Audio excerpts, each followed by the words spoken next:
নমস্কার। কিছুদিন সোশ্যাল মিডিয়ায় দেখছিলাম যে নামধারী কিছু সন্ন্যাসী, তাদের নলেজ কতটা আছে কি জানি না, তারা বলতে চাইছে যে মহাদেব সামান্য একটি দেবতা। কেউ কেউ বলছে যে বিষ্ণু উপাসনায় শিব শুধুমাত্র একটি গুরু, এর চেয়ে বেশি কিছু না।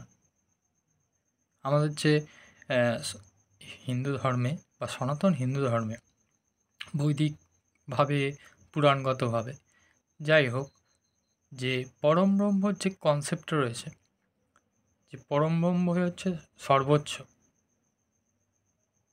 তো কিছুজন সন্ন্যাসী, বিশেষত বৈষ্ণব মতের সন্ন্যাসী, তারা বলতে চাইছে যে শিব পরম ব্রহ্ম নয়। আমি জানি না যে তারা কতটা কি গীতা পড়েছে বা মহাভারত পড়েছে, কিংবা মহাভারত পড়লে ওই সংক্ষিপ্ত সংক্ষিপ্ত মহাভারত হয়তো পড়েছে, কিছু জিনিস হয়তো বাদ পড়ে গেছে। আমি সেগুলো মনে করিয়ে দেওয়ার চেষ্টা করছি। প্রথমত, মহাভারতে অনুশাসন পর্ব, যেখানে শ্রীকৃষ্ণ ও উপমন্যুর, শ্রীকৃষ্ণ যিনি গুরু হিসাবে যাকে বরণ করেছিলেন, উপমন্যু, উপমন্যুর কাছ থেকে বিরজা দীক্ষা নিয়েছিলেন। এই বিরজা দীক্ষা কিন্তু শৈব মতের দীক্ষা।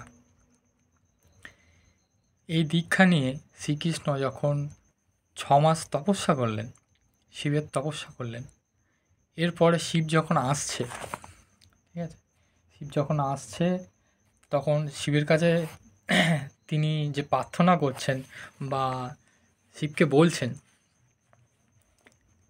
কি না, তুমি পরম ব্রহ্ম, পরম পদ ও সংখ্যাত মতলম্বী ও যোগীদের পরম গতি, বিশ্ব সংসার তোমাতেই সমুদ্রিত হইয়াছে এবং তোমাতেই প্রতিষ্ঠিত রইয়াছে।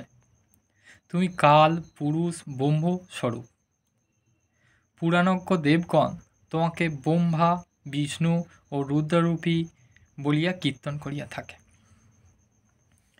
স্বয়ং শ্রীকৃষ্ণ, যিনি পরম ব্রহ্ম, গীতাতে তো তিনিই বলেছেন আমি পরম ব্রহ্ম।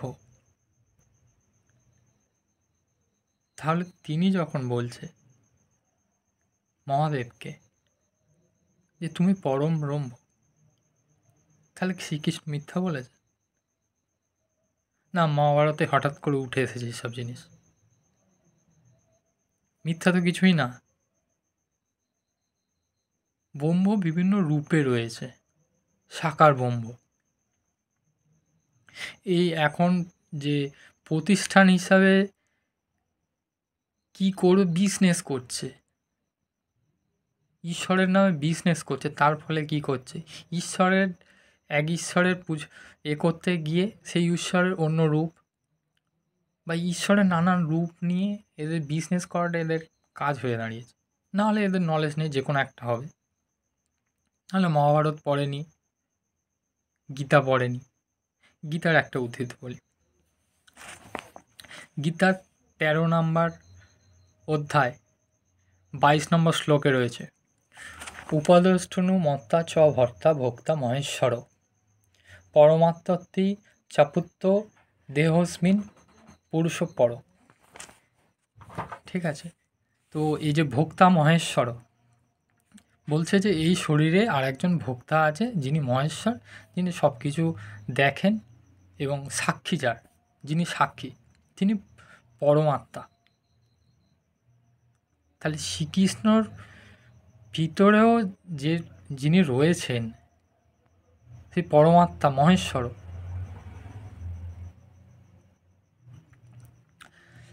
এখানে আমি শ্রীকৃষ্ণকে ছোট বা মহাদেবকে বড় করে আমি একদমই বলতে চাইছি না। এরা অভিন্ন, যার রূপ মাত্র আলাদা। আগে বলছি, দেখো শান্তি পর্বে শ্রীকৃষ্ণ অর্জুনকে বলছে আমি সকলের আত্মা, কিন্তু পরমাত্মা। শ্রীকৃষ্ণ স্বয়ং পরমাত্মা। বলছে রুদ্র আবার আমার আত্মস্বরূপ, মানে মহাদেব তার আত্মস্বরূপ, এই জন্য আমি তাহাকে অর্চনা করিয়া থাকি। যিনি রুদ্রদেবকে জানেন তিনি আমাকেও জানেন। রুদ্র ও আমি, আমরা উভয়েই এক আত্মা। রুদ্র ভিন্ন কেউই আমার বর প্রদানে সমর্থ নহে। তা আমরা এটাও জানি যে রুদ্র এবং মাতা পার্বতী দুজনেই এক। সেই কারণে মহাভারতে অনুশাসন পর্বে দেখা গিয়েছে যে শ্রীকৃষ্ণ যখন বিরজা দীক্ষা নিয়ে শিব উপাসনা করলেন মাতা পার্বতীর সহিত, তখন 8টি বর শ্রীকৃষ্ণকে মহাদেব দিয়েছিলেন এবং 8টি বর মাতা পার্বতী দিয়েছিলেন। এই 8 ছাড়াও আরও 8টি বর পেয়েছেন, টোটাল 24টা বর পেয়েছিলেন। আমি শিব পুরাণেও দেখেছি যে শিব পুরাণে বলছে যে বিষ্ণু এবং তিনি একই রূপ মাত্র। বিষ্ণু পুরাণেও রয়েছে, বিষ্ণু পুরাণে বলছে যে বিষ্ণুর হয়ে যে পরাশরমণি বলছেন যে, মানে পরাশরমণি বিষ্ণুর নিয়ে বলছেন, সেটা হচ্ছে পরম ব্রহ্মর স্বরূপে বলছেন। বলছে তিনি ব্রহ্মা হয়ে সৃষ্টি করছেন, বিষ্ণু হয়ে পালন করছেন, রুদ্র হয়ে সংহার করছেন। সে ব্রহ্ম কিন্তু এক।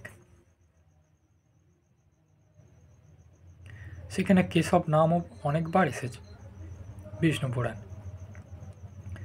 তো যেসব সন্ন্যাসী বা যেসব, জানি না তারা কি, তারা মহাভারত পড়েছে কিনা তাও জানি না, তারা গীতা পড়েছে কিনা তাও জানি না, শুধু এইটুখানি খারাপ লাগছে যে মানুষকে ভুল বুঝিয়ে রাখবে কদিন, কতজনকে ভুল বুঝিয়ে রাখবে।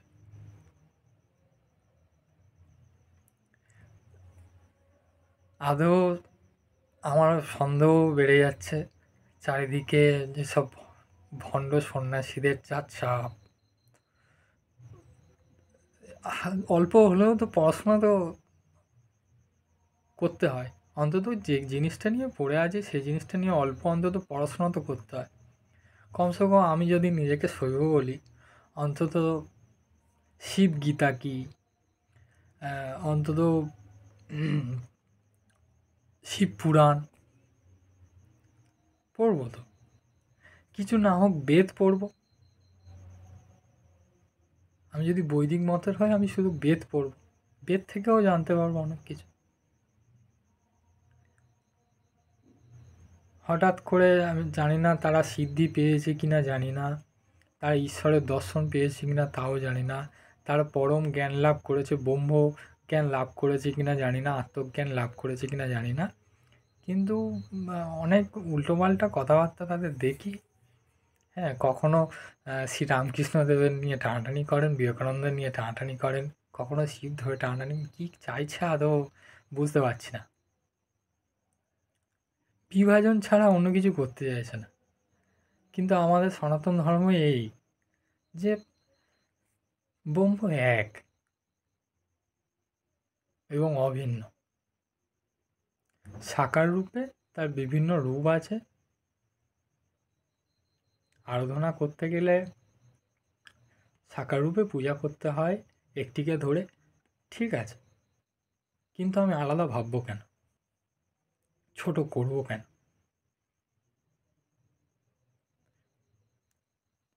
যাই হোক, সাধারণ মানুষের কাছে এই ইনফরমেশনগুলো দেওয়ার ছিল, তাই ভিডিও করা। তো আর একটা কথা, সাধারণ মানুষের উদ্দেশ্য হোক বা যারা নিজেকে সন্ন্যাসী বলে ধরে, গৃহত্যাগী হোক, যা ক্রিয়াযোগী হোক, যাই হোক, শাস্ত্রে বলছে যে গৃহত্যাগ করে ঈশ্বরের আরাধনা করা সহজ ধরা হয়। যারা গৃহতে থেকে সাধনা করে তাদের চেয়ে সহজ ধরা হয় গৃহত্যাগ করে যারা করছে। কারণ সংসার জীবনে মায়া বা নানান ধরনের কর্ম করেও যারা সাধনা করেন বা যারা ঈশ্বরের নাম ভজন করেন তারা কিন্তু গৃহত্যাগী সন্ন্যাসীদের চেয়ে কিছু কম নয়, যদি ঠিকঠাক মতো সাধনা করতে পারে। তো ভাববেন না যে কেউ মঠবাসী হয়ে গেছে, সে সম্পূর্ণ ত্যাগ করে ফেলেছে, এরকমটা নয়। বা তাদেরকেই একদম ধরে নেবেন না, এই চোখ বন্ধ করে কাউকে ভরসা করবেন না যেটা সন্ন্যাসী কিনা। গিয়ে যখন আপনি দেখবেন যে শেষ পর্যন্ত দেখবেন ভণ্ড, আপনার ধর্মের প্রতি মনোভাব চলে যাবে। ভণ্ড হইতে সাবধান। জয় শ্রীকৃষ্ণ। ওম নমঃ শিবায়। জয় মা।